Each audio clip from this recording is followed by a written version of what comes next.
여러분, 제가 교회를 개척할 때 가장 많이 받았던 질문 중에 제가 볼 땐 두 가지 질문을 가장 많이 받았던 것 같아요. 첫 번째 질문은 네가 개척하면 살아남을 수 있겠냐? 이거였습니다. 그냥 부인 목회 준비해라 였고요. 그런 이야기를 해주신 선배님들이 꽤 계셨어요. 그리고 그때 제가 개척했을 때 나이가 36이었기 때문에 충분히 이제 조금 더 지나고 고민을 해봐라 라고 말씀하시는 분들도 계셨습니다. 그리고 두 번째는 세상에 이렇게 교회가 많은데 왜 새로운 교회가 생겨야 되니? 였습니다. 네. 여러분도 그렇게 많이 생각하시죠? 세상에 이렇게 교회가 많은데 왜 교회가 개척돼야 되지? 네. 그런 생각 많이 하죠. 그러면 성경은 어떻게 이야기할까요? 네. 성경은 어떻게 얘기했을까요? 저는 오히려 성경적으로 본다면 교회는 정말 많이 개척돼야 됩니다. 작은 수의 숫자로. 그리고 많은 적어도 여러분 성경은 그 교회 안에 교회의 사이즈가 어느 정도 정해져 있어요. 네. 저는 그걸 확신하는데 사도행전부터 쭉 시작해서 마태복음부터 요한계시록까지를 살펴보면 성경에 어느 정도 정량적으로 정해져 있는 교회 사이즈는 뭐냐면 목회자가 영혼 때문에 씨름할 수 있는 정도까지입니다. 그거 벗어나면서부터는 쪼개야 돼요. 네. 저는 그게 성경적이라고 봅니다. 그러면 오히려 교회는 많이 개척돼야 되죠. 그렇죠? 네. 여러분 제가 요 근래에 많은 제가 존경했던 몇몇 목사님들의 이제 달라진 모습들을 확인하는 경우가 있습니다. 근데 그분들의 공통점이 있는데 뭐냐면 영혼과 씨름하지 않아요. 설교만 합니다. 그러면 영혼과 씨름하지 않으면 결국은 변질될 가능성이 굉장히 높습니다. 원래 목사의 역할은 각 사람을 만나서 그 사람을 온전하게 하는 것이 목사의 역할입니다. 네. 당연히 이제 가르치는 거는 당연히 할 수 있어야 되죠. 근데 각 사람을 만나서 가르쳐서 온전하게 하는 것. 그런 의미에서는 교회는 많이 개척돼야 되는데요. 여러분 교회도 어떤 수명이라는 것이 있습니다. 수명이라는 것이 있는데 그러면 이제 새롭게 태어나는 곳이 좀 있어야 되잖아요. 근데 이제 새롭게 태어나는 곳이 많이 사라졌습니다. 네, 여러분 교회가 이렇게 많아도 더 개척돼야 됩니까? 라는 질문을 이제 조만간 안 하시게 될 겁니다. 왜냐하면 개척하려고 하는 젊은 목사가 요새는 거의 없습니다. 네, 그리고 개척할 수 있는 환경이 굉장히 더 어려워지고 있습니다. 그런 의미에서 저는 그 질문을 많이 받았어요. 너가 왜 개척해야 되니? 새로운 교회는 왜 탄생돼야 되니? 그럼 새로운 생명이 탄생이 돼야 되죠? 라고 당연히 얘기해야 되는데 사람들은 그렇게 질문하지 않더라고요. 여러분, 오늘은 우리가 수석교회는 도대체 왜 존재해야 하는가? 교회는 왜 존재해야 합니까? 그것이 우리 가운데 가장 중요한 숙제 중 하나죠. 네. 여러분, 우리 숲속교회에 사명선언문이 있습니다. 네. 미션 스테이트먼트가 있죠. 사명선언문이 이렇게 되어 있습니다. 좀 같이 읽어볼까요? 숲속교회는 예수 그리스도를 닮아가는 개인적, 공동체적 삶을 통해 하나님의 나라 복음을 전수하는 공동체이다. 네. 26년에는 이것과 핵심 가치를 설명하는 소책자를 만들어서 좀 배포를 할까 하고 있습니다. 여기서 예수가 그리스도라는 것, 그리고 닮아가는 것이 무엇인가라는 것, 개인적 삶과 공동체 삶적 삶이 무엇인가, 그리고 하나님 나라 복음은 무엇인가, 하나님 나라는 무엇이고 복음은 무엇인가, 그리고 전수하는 것은 무엇이고 공동체는 무엇인가, 이거 다 설명해야 돼요. 근데 이걸 다 설명하는 것을 사명선언문으로 해놓으면 한 2페이지 나오겠죠. 우리가 2페이지를 항상 읽을 수는 없잖아요. 그렇잖아요. 그래서 함축적으로 이렇게 이야기해 놓은 것이지, 여러분 이 문장을 계속해서 이해해 가는 것이 신앙생활입니다. 우리의 목표는 이 문장을 이해하는 거예요. 그리고 이 문장이 이해한 대로 우리가 실천하는 것, 이게 전부입니다. 저는 정말 단언해서 이게 전부라고 말씀드릴 수 있을 것 같습니다. 그러면 이것을 살아내는 삶이 도대체 무엇인가가 숲속교회가 가지고 있는 5가지 핵심 가치예요. 외우고 계신 분 계십니까? 제가 항상 물어보는데, 그래서 사실 여러분 순서가 있어요. 첫 번째 찾는 이 중심입니다. 오늘 그래서 찾는 이 중심을 함께 나눕니다. 찾는 이 중심, 그 다음에 진실한 공동체, 균형 있는 성장, 안팎의 변혁, 소망하는 예배입니다.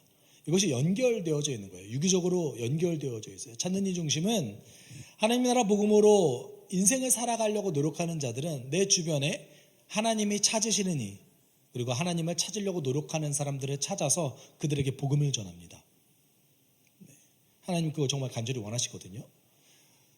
복음을 전해서 그들의 회심을 돕습니다. 인격적인 만남을 통해서. 그리고 그들과 진실한 공동체를 형성합니다. 진실한 공동체를 형성하면 같이 어떻게 해야 되죠? 영적으로 성장해야겠죠. 균형 있게 성장합니다.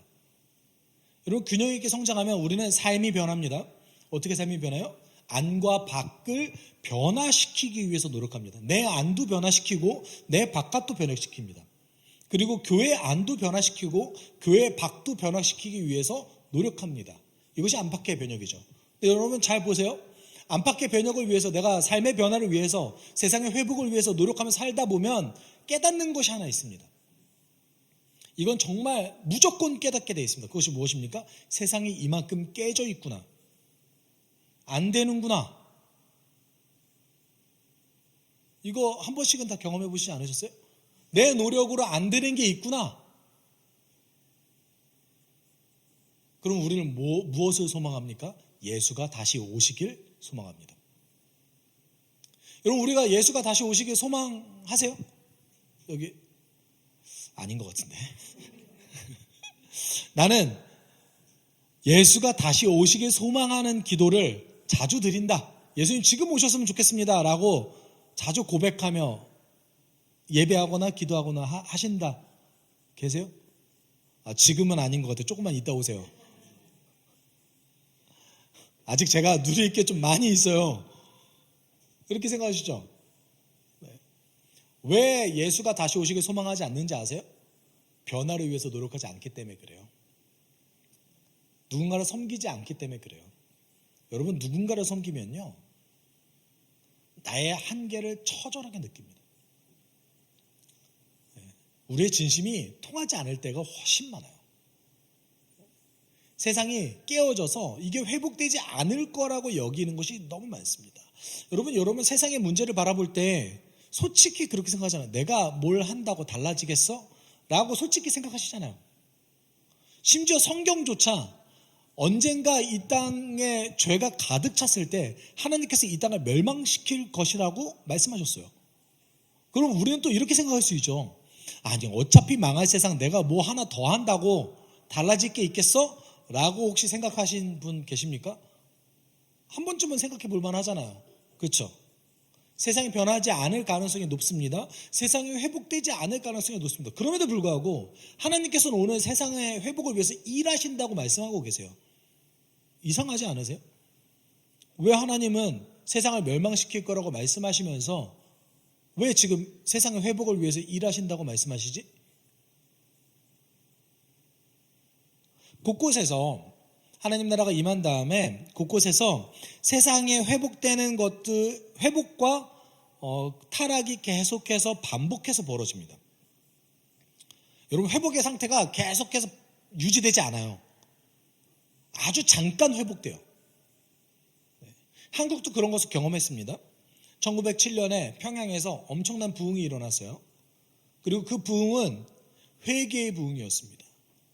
하나님 없이 살 수 없습니다. 우리가 잘못했습니다라는 변화와 회개의 부흥이었는데 그것이 오래가지 않았습니다. 미국은 대각성 운동이 3번이나 일어났습니다. 미국 전역에서 엄청난 부흥이 일어났습니다. 그것이 계속하지 않았습니다. 아주 잠깐 회복됩니다. 근데 그 과정을 통해서 하나님께서 일하신 거죠. 그 과정을 통해서 어떤 일이 벌어지죠? 사람을 살리셨어요. 사람을 살리셨어요. 오늘은 그것을 우리가 기억해야 된다는 것이에요. 여러분, 우리가 그런 말 하죠. 한 영혼이 뭐보다 귀하다? 정말 그래요? 여러분 정말 그렇게 생각하세요? 한 영혼이 천하보다 귀해요? 아니면 솔직히 한 영혼이 돈보다 귀해요? 우리 돈 때문에 사람들이 갈려나가는 모습 얼마나 많이 봅니까? 경제적 논리 때문에 사람의 생명에 몇 명 죽어나가도 신경 쓰지 않는 그 비정한 자본주의의 모습을 지금 이 순간에도 우리는 보고 있지 않습니까? 그렇잖아요. 같이 수년을 일했던, 수십 년을 같이 일했던 사람이 산업재해를 당해도 그들이 신경 쓰지 않는 그 자본주의의 비정한 모습을 우리는 보지 않습니까? 정말 한 영혼이 천하보다 귀합니까? 왜 예수께서는 이렇게 말씀하셨을까요?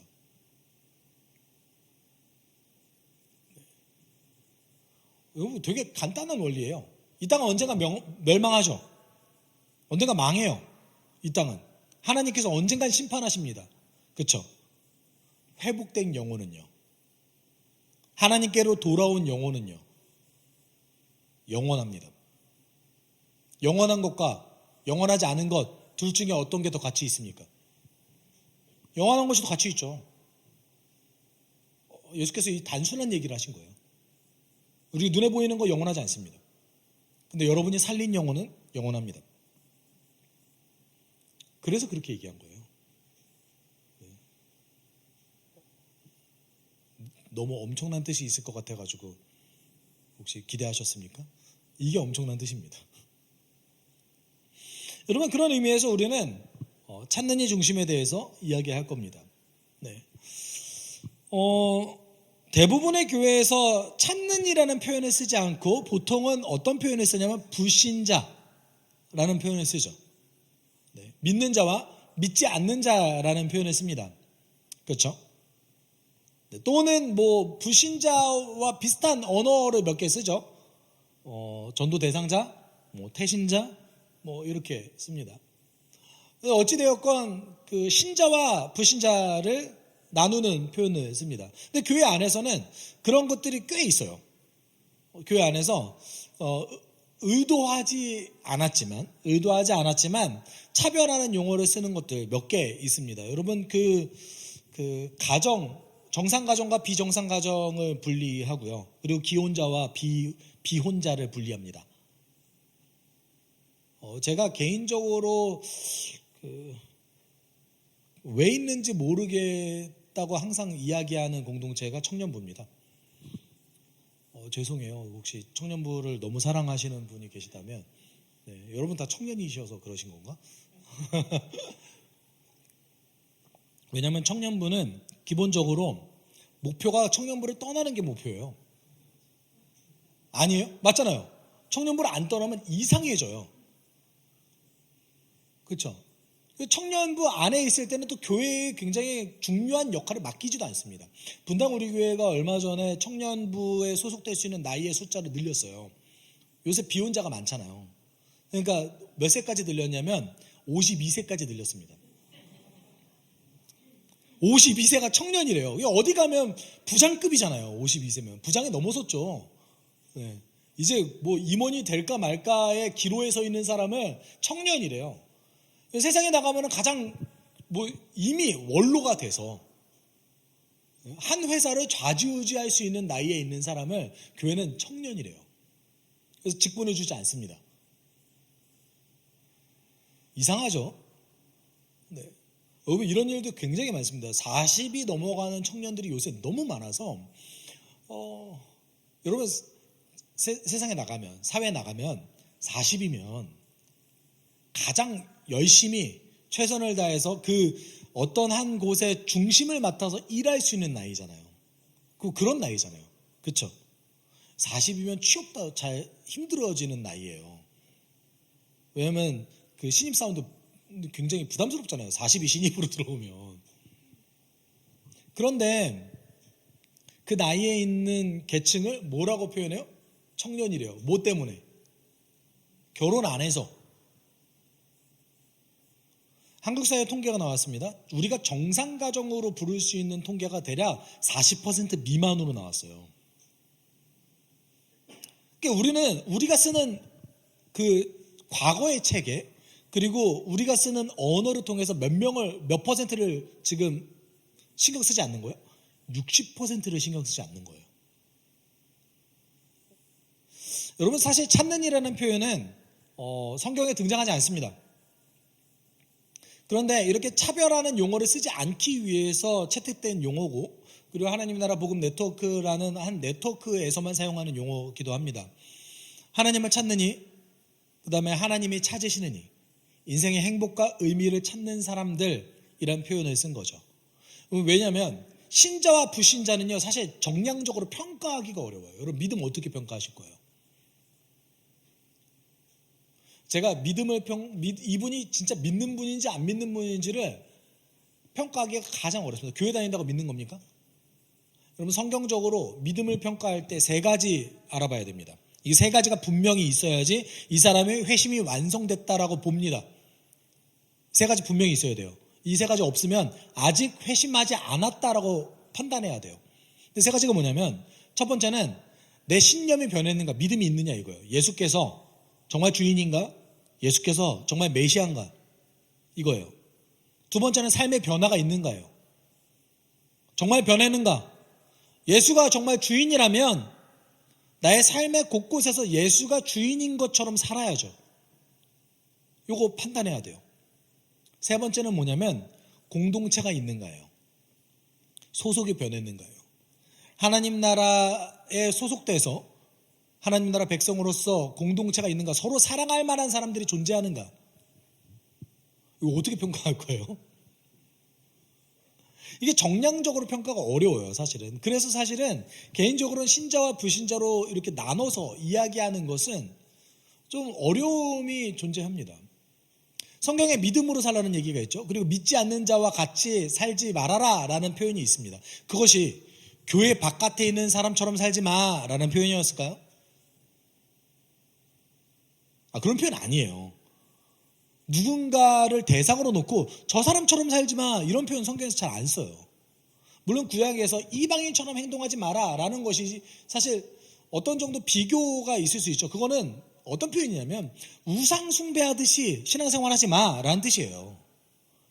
그러니까 누군가가 비교해서 넌 저렇게 살면 안 돼 라고 찍어서 얘기하는 경우가 성경에 별로 없습니다. 믿음 없는 자처럼 살지 마라 이런 말이 어떤 뜻이냐면, 예수께서 우리를 위해서 죽으셨고 우리는 예수가 머리로 예수의 가르침이 우리 삶을 지배하기 위해서 진실하게 노력해야 되는 사람들인데 왜 그게 없는 것처럼 살아가느냐라는 뜻이에요. 그래서 신약 성경에는요, 여러분, 신자와 불신자를 나누는 말들이 잘 등장하지 않습니다. 예수께서 그런 표현을 잘 안 쓰시거든요. 그래서 우리는 찾는 이라는 표현을 씁니다. 그리고 사실은 이 찾는 이가 대체적으로 어떤 것을 추구하냐라고 했을 때 적어도 우리가 공통 분모를 찾아보자 이거예요. 적어도 대부분의 사람들이 행복과 평안은 추구합니다. 안 추구하는 사람이 있나요? 물론 그 방법이 다 잘못될 수도 있고 잘 될 수도 있고 방법이 서로 너무나 다르지만 뭐는 추구해요? 인생의 행복을 추구합니다. 또 뭘 추구할까요? 내 삶이 의미가 있는지는 종종 생각합니다. 내 삶의 목적이 무엇일까? 종종 생각합니다. 여러분, 이거 우리도 지금 생각하죠. 개인적으로는 교회 다니시면서 행복을 어떻게 생각을 많이 하셨어요? 약간 성도들의 행복에 대한 개념이 가끔은 제가 항상 기쁘고 슬픔이 없는 상태라고 보는 분들이 계시더라고요. 여러분, 그거 조증입니다. 아니에요? 맞잖아요. 그 상태 조증 상태예요. 성령 충만을 그렇게 여기시는 분이 계시더라고요. 그거 아니에요. 성경만큼 고통의 의미에 대해서 고민하는 책이 없어요. 그러니까 고통이 있다라는 것은 하나 놓고 고통이 있더라도 평안과 안정과 행복을 누릴 수 있는 자들, 그걸 찾는 자들, 그런 의미에서 우리는 오늘도 찾는 인 거죠. 여러분, 세상에 깨졌어요. 세상에 깨진 게 믿지 않는 사람들이 죄를 져서 깨졌을까요? 성경이 그렇게 얘기할까요? 세상의 문제가 교회 밖에 있는 사람들이 문제를 일으켜서 세상에 문제가 일어났을까요? 여태까지 그렇게 사고할 수도 있으셨잖아요. 혹시 그렇게 생각하셨나요? 네. 어떤 분들은 그렇게 생각하시기도 하더라고요. 그런데 성경은 그렇게 얘기하지 않아요. 우리 같이 읽어볼까요? 모든 사람이 죄를 범하였습니다. 그래서 사람은 하나님의 영광이 못 미치는 처지에 놓여 있습니다. 그럼 모든 사람이 죄를 범하였대요. 그래서 모든 사람이 하나님의 영광에, 하나님의 기준에 미치지 못한대요. 이 말은 다른 얘기로 하면 세상이 깨진 거 여러분 다 인정할 겁니다. 세상이 다 깨졌어요. 근데 우리도 깨진 세상의 일부예요. 우리도 특정한 조건이 만족된다면 언제든지 문제를 일으킬 수 있는 사람들입니다. 여러분, 그 작년이었나요? 최근 그 LH 직원이 그 개발된다라는 고급 정보를 이용해서 투자라고 얘기할 수 있는 투기라고 하죠. 투기했던 일들이 벌어졌죠. 제가 질문 드릴게요. 여러분에게 돈과 정보가 있으면 돈 거기에다 안 쓰실래요? 어떠세요? 정보도 있어요. 돈도 있어요. 안 쓸래요? 그러니까 우리도 어떤 특정한 정보가 있고 어떤 특정한 조건이 주어지면 깨진 세상을 만들어낼 수 있는 존재들이다라고 성경이 이야기한다고요. 우리가 막 대단하다고 얘기하지 않는다고요. 네. 여러분이 주식을 좋아하신다면 내부자 정보를 얻었어요. 안 사실래요?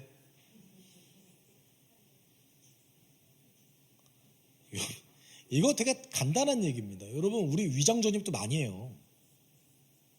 이득을 위해서. 우리도 깨진 세상의 일부입니다. 그렇기 때문에 우리도 오늘 인생의 의미와 진정한 행복을 찾아 나서는 이인 거죠. 네. 오늘 본문은 그런 의미에서 여러분 그 되게 유명하죠. 탕자의 비유.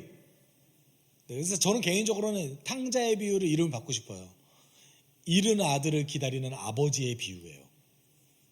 네. 그리고 여기서 나오는 작은 아들과 맏아들 두 아들이죠. 두 아들은 사실 두 아들 전부 다 우리의 모습을 상징합니다. 작은 아들도 우리의 모습이고 맏아들도 우리의 모습이에요. 근데 여러분은 대부분 맏아들만 우리의 모습이라고 생각하시잖아요. 여러분 여기 계신 분들 중에서 주 없이 살아가는 게 더 행복하다고 여기는 분들도 있으시잖아요.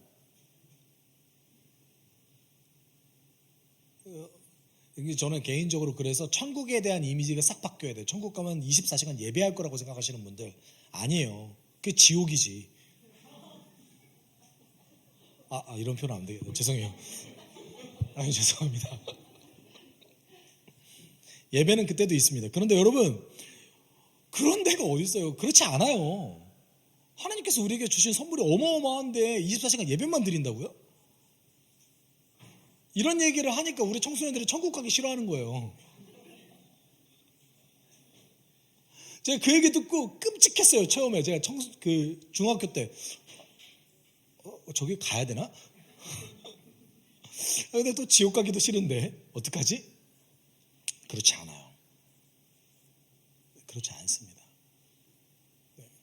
차라리 천국에 대해서 가장 이해하기 쉬우시려면요, 이 세상에서 죄의 영향력과 결과를 제거하는 연습을 해보십시오. 이 세상에서 자기 중심성을 제거해 보세요. 죄의 영향력을 제거해 보세요. 그러면 오히려 우리가 완성될 하나님 나라가 더 이미지화할 수 있을 겁니다. 네. 그러면 작은 아들 우리가 볼 때 야, 어떻게 이렇게 살 수가 있어? 우리는 그렇게 안 살아요? 하나님 명령 따르는 것보다 하나님 명령 따르지 않고 나를 위해서 쓰는 걸 더 행복하다고 생각하잖아요. 여러분 작은 아들 두 아들이 있었습니다. 두 아들 12절 이렇게 얘기하죠. 작은 아들이 아버지에게 말하기를 아버지 재산 가운데서 내게 돌아올 몫을 내게 주십시오. 그랬더니 아버지가 또 좋으신 분이세요. 그렇죠? 아버지가 살림을 두 아들에게 나눠주었다라고 얘기하고 있습니다. 여러분 작은 아들에게만 준 거 아니에요. 누가에게도 줬어요? 맏아들에게도 줬습니다. 공평하시죠? 공평해요. 뒤에 맏아들이 거짓말한 거예요. 맏아들이 저에겐 염소 한 마리도 안 줬잖아요. 이미 재산 나눠줬잖아요. 그럼 네 돈으로 하지? 아니에요? 그렇잖아요. 재산 나눠줬잖아요. 네, 근데 그 착각한 거예요. 차별한다고 착각한 거예요. 작은 아들이 재산을 받았어요. 근데 여러분 그 유대 사회에서도 이거는 용납되지 않는 일이었습니다. 여러분 부모님 생전에 재산 좀 주세요라고 얘기하는 거 도와주세요는 할 수 있지. 그렇잖아요. 도와주세요는 할 수 있어요. 그런데 이제 언젠간 아버지 돌아가시면 재산을 받을 거니까 그 중에 일부 저한테 주세요. 네. 이상한 애잖아요. 그 유대 사회에도 이런 거 하지 말라고 그랬어요. 여러분 그 유대인들의 말들이 굉장히 지혜로운 말들이 많습니다. 네, 이런 말 당시 예수님 시대에 있었던 굉장히 유명한 신앙 교과서와 같은 책이 있었습니다. 그것이 이름이 집회서라는 거예요. 네, 집회서에 이런 구절이 있어요. 내가 살아있는 동안에는 너의 권력을 또는 너의 재산을 아무에게도 나눠주지 말아라. 지혜롭죠? 네. 당연한 그 상식으로 받아들여질 때였습니다. 특별히 유대인 사회 속에서. 이 작은 아들이 재산을 받았습니다. 이 재산을 받아가지고 하고 싶었던 것을 막 해요. 그런데 우리가 13절을 보면 이 작은 아들 어떻게 했는지 알 수 있습니다. 며칠 뒤에 작은 아들은 제 것을 다 챙겨서 먼 지방으로 가서 거기에 방탕하게 살면서 그 재산을 낭비하였다라고 얘기합니다. 그래서 먼 지방이에요. 아마도 유대 지역을 떠난 것 같아요. 네. 근데 제가 봤을 때 이 작은 아들은 아버지의 보호가 그 속박으로 느꼈던 것 같아요. 그리고 율법을 지키는 것이 너무나 비상식적이고 내 삶을 가로막는 불행의 요소라고 생각했던 것 같습니다. 제가 이래서 작은 아들과 같다고 얘기하는 거예요. 우리가 하나님이 우리를 돌보시는 것을 우리는 속박이라고 여깁니다. 여러분 율법이라는 것을 해석할 때 여러분 이 지키지도 못하는 걸 하나님께서 왜 이렇게 많이 만드셨지라고 고민해 보시지 않으세요? 이걸 어떻게 지켜? 그 뜻으로 만드신 게 아니에요.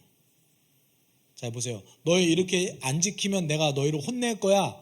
이런 마음으로 주신 게 아니에요. 어떻게 한 거예요? 너희는 원래 이걸 할 수 있는 존재로 내가 만들었어. 너희를 내가 이렇게 살아갔으면 좋겠어라는 하나님의 기대감의 표현인 거죠. 완전히 차원이 다릅니다. 우리는 보통 어떻게 받아들입니까? 이거 안 지키면 우리 혼내실 것 같은데? 그런데 예수님은 뭐하러 우리에게 보내주세요? 근데 우리는 그렇게 여긴다는 거죠. 하나님의 보호와 하나님의 기대감을 속박과 내 행복을 침해하는 불행의 요소로 여기는 거예요. 그게 작은 아들의 특징이었습니다. 그래서 방탕하게 살았다라는 것은 사실 성경에는 이 아들이 어떻게 살았는지를 얘기하고 있지는 않습니다. 근데 방탕이라는 말은 절제 없다, 리밋이 없다라는 뜻이거든요. 그래서 제가 볼 때는 도덕적이라는 개념보단 성경이 이야기하고 싶은 것은 삶의 방향성이 하나님 없이 자기중심적으로 절제 없이 살아도 된다 또는 이게 더 행복하다라고 여기는 삶의 방식의 태도를 얘기하는 것 같습니다. 작은 아들은 그 태도로 살았습니다. 심지어 유대 땅을 떠나서 살아갔습니다. 결국 궁핍해졌죠. 가난해졌습니다. 돈을 다 썼는데 아마 돈 쓰고 일하면 된다라고 생각했을지도 모르겠어요. 근데 어떤 일이 벌어졌어요? 경제 위기가 왔어요. 우리도 그렇게 생각할 수 있잖아요. 있는 돈 그냥 다 쓰고 돈 다 쓰면 일하지 뭐 라고 생각할 수 있잖아요. 그런데 그때 갑자기 IMF 같은 게 딱 터졌어요. 어떤 일이 벌어져요? 잡을 구할 수가 없어요. 이 작은 아들도 일을 구할 수 없게 됐어요. 그래서 어떤 비참한 생활을 삽니까? 자신의 자존심도 버리고 자신의 어떤 그동안의 삶의 태도를 버린 다음에 그동안 자기가 절대 하지 않았을 만한 일을 하기 시작합니다. 그래서 그는 그 지방의 주민 가운데 한 사람을 찾아가서 몸을 의탁하였다. 그 사람은 그를 들로 보내서 뭘 치게 했어요? 돼지를 치게 했다. 그는 돼지가 먹는 쥐염 열매라도 먹고 배를 채우고 싶은 심정이었으나 그에게 먹을 것을 주는 사람이 없었다. 돼지 사료로 쓰는 쥐염 열매조차도 먹을 것이 먹지 못했다라는 표현이죠. 돼지는 유대인들이 기르지 않습니다. 부정한 동물이거든요. 유대인들은 삼겹살을 먹지 않았습니다. 네, 그 맛을 몰랐다니. 여러분 사실 유대 사회가 왜 돼지를 잘 안 길러냐면 돼지가 소비만 하는 동물이에요. 소비만 하잖아요. 뭐 농사에 도움이 되거나 이런 게 아니잖아요. 소는 달라요. 소는 농사에 도움이 되거나 어떠한 그 양 같은 경우도 털을 이용해서 할 수 있잖아요. 돼지는 아무것도 못해요. 근데 물을 많이 사용하는 동물입니다. 그래서 중동 지역에서 돼지를 기른다는 것은 부자의 과소비에 속해요. 이 시대는 특별히 더. 그래서 그 중동 지역에서는 대체적으로 여러분 이슬람 지역도 대부분 중동 지역인데 돼지 안 먹잖아요. 그게 문화적인 거예요. 종교적인 거기도 하지만 문화적인 거기도 해요. 그래서 돼지를 안 먹죠. 그래서 심지어 여러분 유대문헌에서는 어떤 표현이냐면 돼지를 기르는 사람은 저주받은 자다 이런 표현이 있어요. 왜냐하면 돼지를 기름으로 해서 지역사회에 나쁜 영향을 미치거든요. 네. 근데 맛있잖아요. 맛있는 걸 어떻게? 이 시대 사람들도 돼지가 맛있는 걸 알았어요.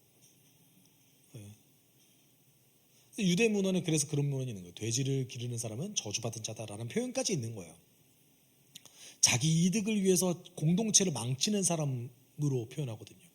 그 사람의 밑에 가서 일한 거예요, 지금. 어떻게 됐을까요? 내 아빠 집에 있을 때가 훨씬 좋았는데. 이렇게 생각하는 거죠. 내 아버지 집에 있을 때가 훨씬 좋았는데. 안 되겠다. 내가 품꾼이 되더라도 가야겠다라는 생각을 하게 되는 것이죠. 여러분, 우리는 하나님 없이 뭔가를 추구합니다. 근데 우리가 추구하는 건 대부분 하나님의 만드신 것의 일부예요. 하나님께서 우리가 선물로 주신 것들이거든요. 제가 아는 몇몇 분이 굉장히 부가 있으신 분이세요. 네, 부가 있으신 분이신데 본인이 가지고 있는 그 부를 선교사님과 교회와 이것을 위해서 곳곳에 이제 잘 쓰셨어요. 좋은 일이잖아요. 근데 그 아드님이 원하시는 일이 안 됐어요. 굉장히 큰 원망을 하시더라고요. 내가 이렇게 내 돈을 주를 위해서 썼는데 왜 나에게 이런 일이 벌어질까라고 고민하시더라고요. 전제 자체가 잘못했어요. 내 돈이 아니거든요. 하나님께서 맡기신 것의 일부를 쓴 거에 불과해요. 근데 왜 그게 주를 위해 썼다고? 주를 위해서 헌신했죠. 헌신했는데 하나님께서 그 태도라면 내 거를 하나님께 드립니다라는 태도라면 잘 받으실까요? 그거 내가 받아서 뭐 했으니? 세상에 다 내 건데 그거 나한테 줬다고 너 왜 나한테 생색내니? 우리 하나님께서 그렇게 얘기하시지 않으시겠어요? 넌 충분히 많이 누렸을 텐데 이렇게 생각하실 거예요. 여러분, 우리는 행복을 위해서 뭔가를 추구할 때 하나님께서 만드신 것의 일부를 추구합니다. 그런데 하나님께서 만드신 것의 일부를 행복을 위해서 추구한다면 그것이 불행의 조건으로 바뀌는 것을 여러분 경험하게 될 겁니다. 왜냐하면 비교하거든요. 돈을 열심히 모으잖아요. 나보다 부자가 보여요. 혹시 가난한 자가 보이세요? 공부하잖아요. 그럼 공부한 사람이 보여요. 나보다 뛰어난 사람이 보여요. 여러분보다 뒤처진 사람들이 막 목표로 삼아지세요? 여러분, 우리는 비교해서 비참해지거나 또는 교만해지거나 둘 중에 하나밖에 없습니다. 하나님이 만드신 것 중에 일부를 행복을 위해서 추구한다면 우리는 그것이 나중에 언젠간 불행의 조건으로 바뀌는 것을 경험하게 됩니다. 반드시 그렇게 됩니다. 성경에 그렇게 적어놨거든요. 이것을 현재적 심판이라고 얘기합니다.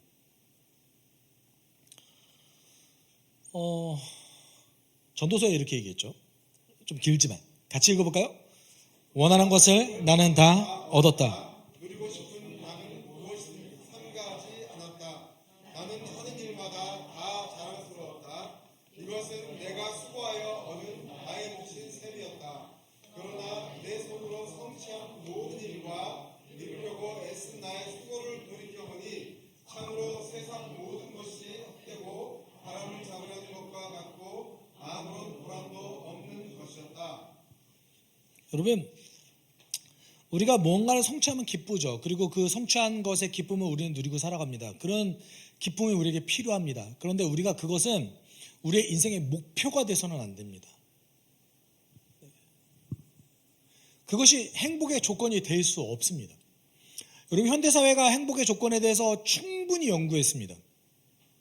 충분히 연구했고 수십 년을 추적해서 지금 이 순간에도 연구 논문이 나오고 있습니다. 그런데 그 연구 논문에 우리가 행복의 조건으로 지정하는 것이 언젠간 불행이 된다라고 표현하고 있습니다.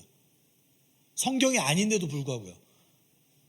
성경은 2000년 전에 3000년 전에 이미 이것에 대해서 이야기했습니다. 그리고 최근 연구되는 행복의 조건 가장 중요한 것을 관계로 놓고 있어요. 성경이 이미 얘기했죠. 하나님과 나와의 관계, 나와 나와의 관계, 그리고 나와 이웃과의 관계. 어떻게 놓고 설정하느냐? 이게 우리의 행복을 좌지우지할 것이다 라고 얘기하고 있는 것이죠. 여러분, 아들은 결단했습니다. 어떻게요? 아버지께로 돌아가기로. 그래서 18절 19절 이렇게 해서 내가 일어나 아버지에게 돌아가서 이렇게 말씀드려야겠다. 아버지, 내가 하늘과 아버지 앞에 죄를 지었습니다. 나는 더 이상 아버지의 아들이라고 불릴 자격이 없으니 나를 품꾼의 하나로 삼아 주십시오. 품꾼은요, 일용직 노동자입니다. 여기서 얘기하는 품꾼은 일용직 노동자예요. 일용직 노동자는 집안의 하인이 일손이 부족할 때나 고용하는 자입니다. 언제나 고용 상태가 불안정하죠. 네.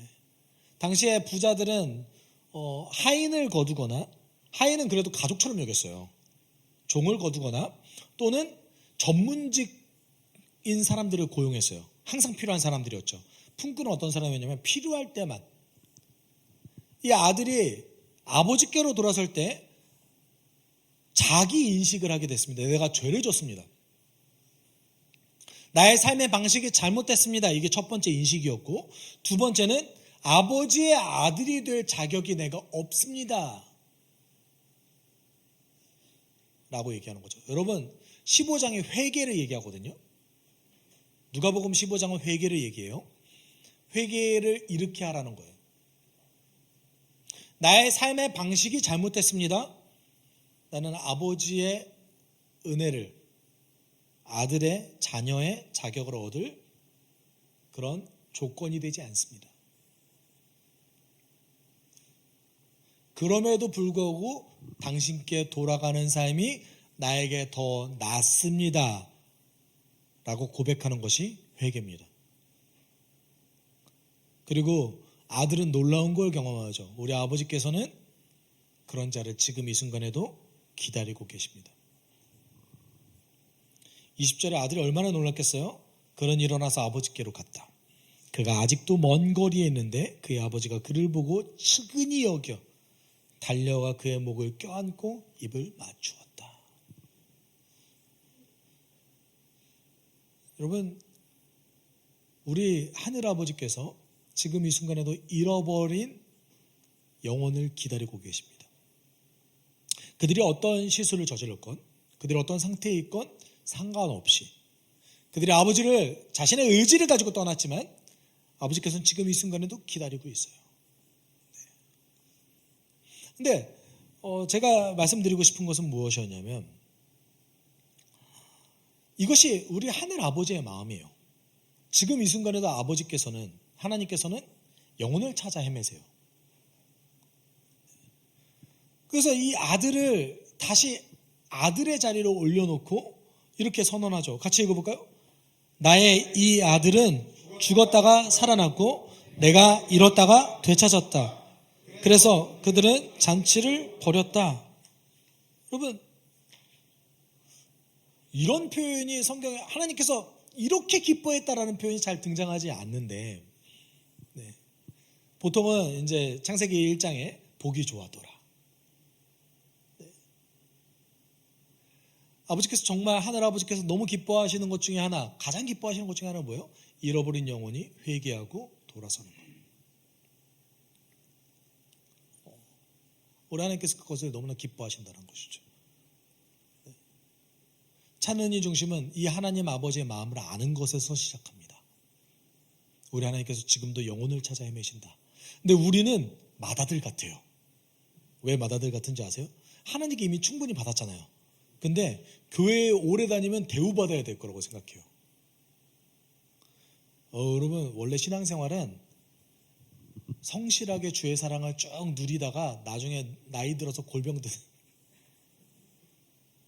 사람 섬기다가 골병 드는 게 오히려 가장 아름다운 신앙생활입니다. 이렇게 얘기하는 이유가 뭐냐면, 우리 하나님께서는 오랫동안 신앙한 사람들이 더 섬기도록 하셨어요. 근데 마다들이 뭐라고 얘기해요? 왜 쟤한테 저거 줘요?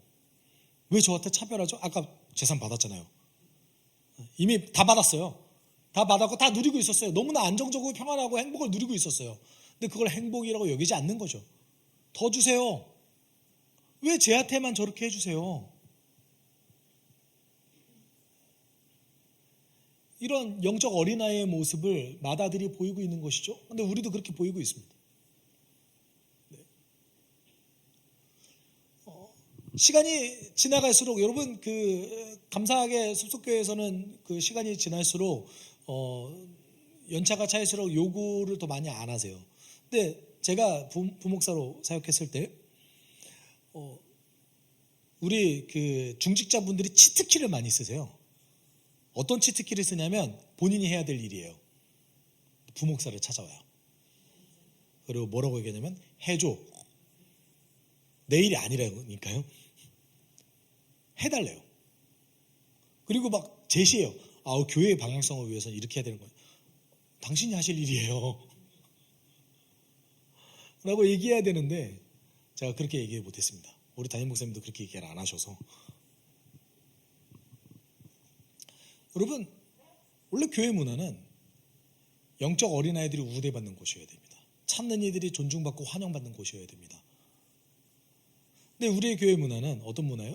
교회를 오래 다녔던 분들이 서비스를 많이 받는 그런 방법으로 흘러가고 있습니다. 그렇지 않으면 막 불만을 토로해요. 이게 마다들 같은 모습인 거죠. 여러분, 근데 만약에 아버지와 오랫동안 함께 했다면 이 마다들은 뭘 알아야 됩니까? 아버지의 뜻을 알아야죠. 아버지가 작은 아들을 먼발치에서 계속해서 기다리고 있었다는 것을 알고 있었잖아요. 왜 모른 척해요? 근데 아버지가 그렇게 기뻐하는 데 가가지고 화내는 거예요. 왜 저한테는 이만큼밖에 안 줘요? 우리의 모습 그렇지 않습니까? 하나님께서 우리에게 다 주셨어요. 근데 하나님, 왜 제 기도는 이루어지지 않죠? 아버지가 뭘 원하는지 관심이 없어요. 나의 만족에만 관심이 있어요. 여러분, 제가 확신하건대 우리 아버지의 기대대로 우리가 살아가는 것이 우리 삶의 가장 만족스러운 일일 줄 우리는 믿습니다. 그거 믿음으로 수용하는 겁니다. 우리 아버지께서 31절 32절에 이렇게 말씀하셨어요. 같이 읽어볼까요? 아버지가 그에게 말하였다. 얘야, 너는 늘 나와 함께 있으니 내가 가진 모든 것은 다 내 것이다. 그런데 너의 이 아우는 죽었다가 살아났고 내가 잃었다가 되찾았으니 즐기며 기뻐하는 것이 마땅하다. 아멘. 우리 하늘아버지께서 오늘도 잃어버린 영혼을 찾으십니다. 그리고 그들을 기다리십니다. 그렇다면 우리도 그들을 섬겨야죠. 여러분, 비유 속에서 작은 아들은 하나님 없이 무언가를 추구하며 행복하려고 했습니다. 우리도 그렇게 자주 그럽니다. 그리고 또 우리는 맏아들처럼 나에게 뭔가 더 주지 않았다고 하나님께 원망하고 하나님 대듭니다. 하나님의 기대감과 하나님이 원하시는 것을 잊어버린 채. 저는 우리가 하나님의 기대감을 따라서 지금 이 순간에도 잃어버린 자들을 향하여 찾는 이들을 섬기는, 찾아서 섬기는, 그들과 인격적 관계를 맺으려고 노력하는 우리 됐으면 좋겠습니다. 우리 같이 찬양할까요? 하나님 아버지의 마음이 내 마음이 되길 원합니다.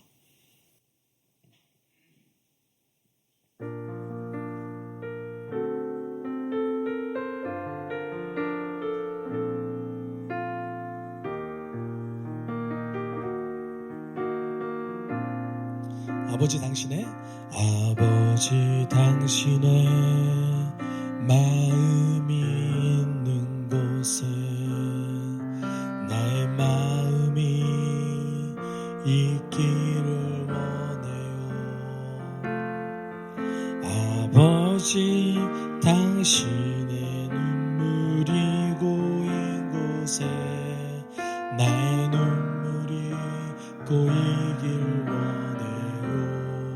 아버지 당신이 바라보는 영혼에게 나의 두 눈이 향하길 원해요. 아버지 당신이 울고 있는 어두운 땅에 나의 두 발이 향하길 원해요. 나의 마음이 아버지의 마음 알아. 내 모든 뜻 아버지의 뜻이 될 수 있기를.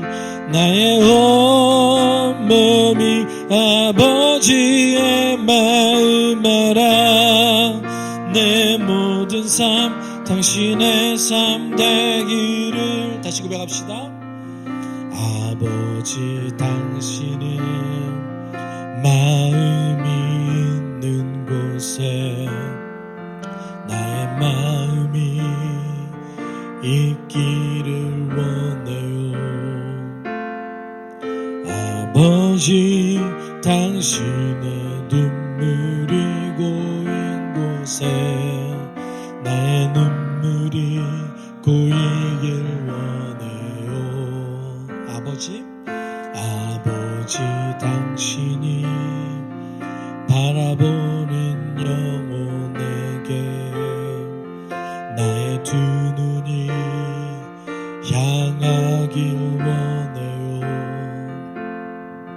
아버지 당신이 울고 있는 어두운 땅에 나의 두 발이 향하길 원해요. 나의 마음이 아버지의 마음 알아. 내 모든 뜻 아버지의 뜻이 될 수 있기를. 나의 온 몸이 아버지의 마음 알아. 내 모든 삶 당신의 삶 되기를. 나의 마음이 아버지의 마음 알아. 내 모든 뜻 아버지의 뜻이 될 수 있기를. 나의 온 몸이 아버지의 마음 알아. 내 모든 삶 당신의 삶 되기를. 우리 함께 기도할 때, 하나님, 내가 아버지의 마음 알아서 지금도 잃어버린 영혼을 기다리시는 그 하나님의 마음을 알아서 내 주변에 찾는 이를 찾고 섬기며 인격적 관계를 맺을 수 있게 주님 도와주십시오. 그들에게 복음을 전할 수 있는 통로가 될 수 있게 우리를 인도해 주십시오. 우리가 함께 기도하도록 하겠습니다. 사랑 많으신 하나님 아버지, 우리가 하나님 아버지의 마음을 알아서